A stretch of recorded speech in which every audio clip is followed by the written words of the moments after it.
Mrs. Cruz, ang sabi mo, nangangamba si Jessica para sa buhay niya. Sinabi niya bang dahil pinagbabantaan siya ni Colleen? Opo. If so, when and where did this alleged threat transpire? Noong araw na magkagulo sa FMP dahil sa scamming ng kapatid ni Colleen na si Andrea. Bago po nun, pinuntahan ako ni Jessica. Doon po sa condo na nirerentahan ko. Tapos, nakita ko, puro pasa. Sugat. May mga braso niya. Kaya ka po nalaman na sinasaktan talaga siya ng Colleen na yan. At natatakot rin po siya para sa buhay niya. Meron ho ba kayong ebidensya to back up the claim? Perhaps a recording or witness that can confirm it?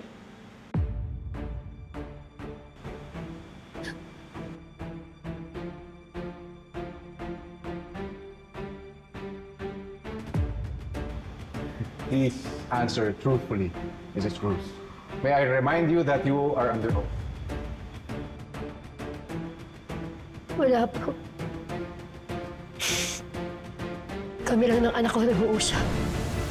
No further questions, Yon.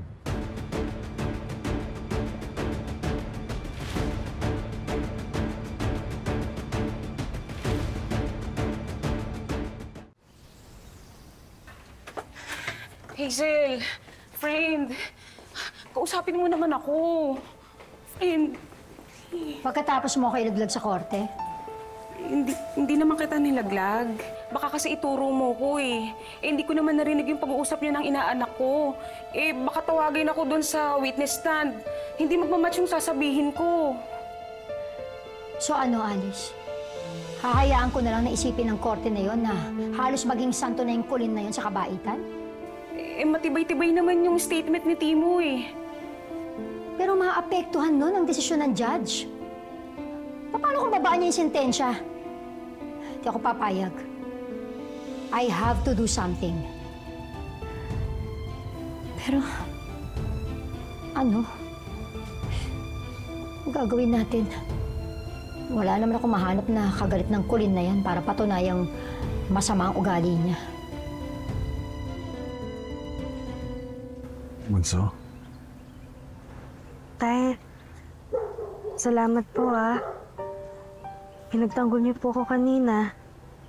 Lahat po kayo. Anak, nagsabi lang naman ako ng totoo. Hindi naman ako naniniwala doon sa sinasabi ng Timo na yun. Pagod na po ako, Tay. Araw-araw na lang po akong kinakabahan.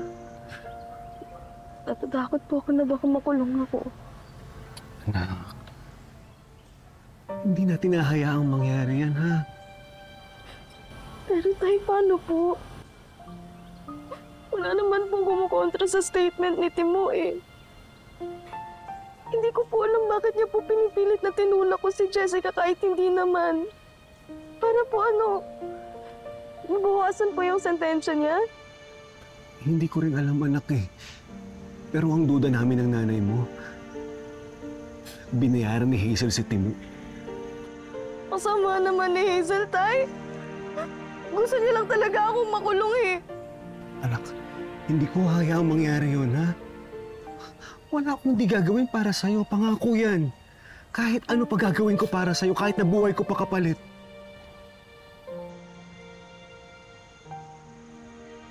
Tama na.